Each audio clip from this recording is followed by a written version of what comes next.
আসসালামু আলাইকুম। সবাই কেমন আছেন? আশা করছি সকলেই ভালো আছেন। আহ, আজকে কোমো ভার্সেস বার্সেলোনার ম্যাচ আছে রাত 1টায়। আজকের ম্যাচটা আমার কাছে অনেকটা ইম্পর্ট্যান্ট একটা ম্যাচ। ধরুন আমাদের লিগের ম্যাচগুলো আমার কাছে ঠিক যতটা ইম্পর্ট্যান্ট, তার থেকে এই ম্যাচটা আমার কাছে অনেক বেশি ইম্পর্ট্যান্ট। কারণ এই ম্যাচটাতে আমাদের জন্য অনেকগুলো প্রশ্নের উত্তর আছে। বলতে পারেন কি বা কি কি উত্তর আছে।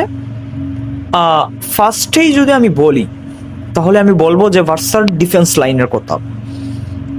ইয়াগু যাওয়ার পরে আমাদের ডিফেন্স লাইনটা আসলে কিরকম হবে, কোন কোন প্লেয়ার আমাদের ডিফেন্স কন্ট্রোল করবে, কোন কোন প্লেয়ার আমাদের স্টার্টিংয়ে থাকবে, অনেকটাই কিন্তু কোমোর সাথে এই ম্যাচটাতে আমরা বুঝতে পারবো। এর কারণ কোমোকে আপনি যদি ছোট দল বলেন, অবশ্যই আমি সম্পূর্ণরূপে একমত। কোমো একটা অনেক ছোট দল, কিন্তু আপনি যদি তাদেরকে মানে ছোট দল বলে তাদেরকে যদি আপনি হেলায় ফেলায় ফেলে দিতে চান, তাহলে আমি কখনোই আপনার সাথে একমত না। এর ফার্স্ট কারণ আমার কাছে হলো, আমি তাদের প্রিভিয়াস অনেকগুলো ম্যাচ দেখেছি। খোঁজ আমি নিকো পাজের জন্য তাদের ওই ম্যাচগুলো অনেকগুলো ম্যাচ আমি দেখেছি। তাদের গেমিং কন্ট্রোল অনেক ভালো, প্লাস তাদের টিমটাও কিন্তু অনেক বেশি সলিড। সো আমাদের অনেক প্রশ্নের উত্তর কিন্তু আমরা ওই ম্যাচটা থেকে পাইতে পারি। এই যেমন ধরেন বার্সার আজকে কিন্তু আমাদের স্টার্টিংয়ে কি আমাদের স্কোয়াডের মধ্যেই লেভানডস্কি নেই। যেহেতু লেভা আমাদের স্টার্টিংয়ে বা আমাদের টিমের মধ্যে নেই, সেহেতু আমাদের স্ট্রাইকার পজিশনে একটা শূন্যতা তৈরি হয়েছে বা হবে। আহ, এখন আমাদের দেখার বিষয় যে স্টার্টিংয়ে কাকে স্ট্রাইকার হিসাবে রাখা হয়। আমাদের কাছে অবশ্য অপশন হিসাবে বর্তমানে আছে রাশফোর্ড। আহ, হতেও পারে যে আজকে শুরুর একাদশে আমরা রাশফোর্ড, রাফিনিয়া অ্যান্ড আমাদের লামিন ইয়ামালের একটা কম্বো দেখতে পারি। যদি এটা হয়, আমি মনে করি যে প্রি সিজনের জন্য এটা অনেক ইম্পর্ট্যান্ট একটা জিনিস হতে যাচ্ছে। এরপরে যদি আমরা বলি যে ডিফেন্স লাইনের কথা, আজকের ম্যাচটা কিন্তু আমাদের ডিফেন্স লাইনটা কীরকম হবে, ওইটা আজকের ম্যাচটা অনেকাংশেই ডিফাইন করে দেবে। এই যেমন ধরেন মেইন স্টার্টিংয়ে আপনার কে থাকবে, কুবার্সি তো নিয়মিত, এটা তো আমরা আর এক্সট্রা করে কাউকে বলতে হবে না। কিন্তু কুবার্সির সাথে কি ক্রিস্টানসন থাকবে, নাকি এরিক গার্সিয়া থাকবে, নাকি আরাউহো থাকবে, এই বিষয়টা আজকের ম্যাচের পরে আমরা ভালোভাবেই বুঝতে পারবো। আরও কিন্তু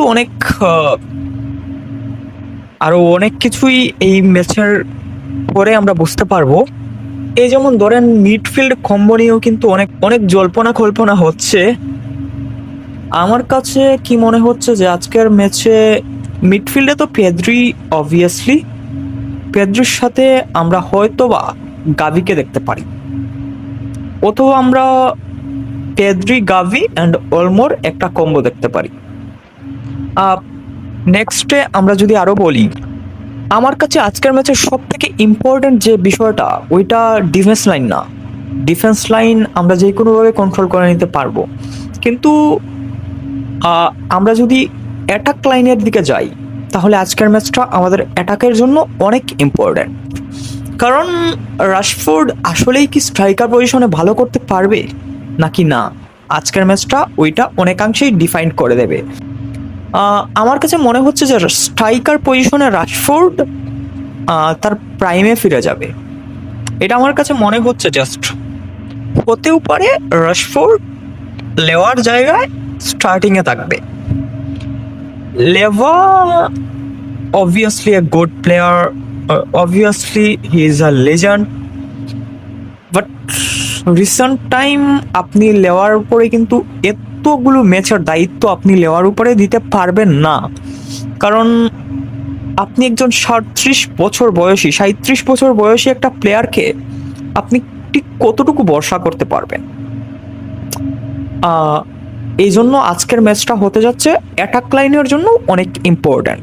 সো দেখার বিষয় বার্সা আসলে আজকের ম্যাচের পরে কি করে, ম্যাচটা কি আজকে জিততে পারবে কি না, বা স্কোর লাইন কেমন হবে অবশ্যই কমেন্ট বক্সে জানাতে পারেন। Thanks for watching. Piece covers.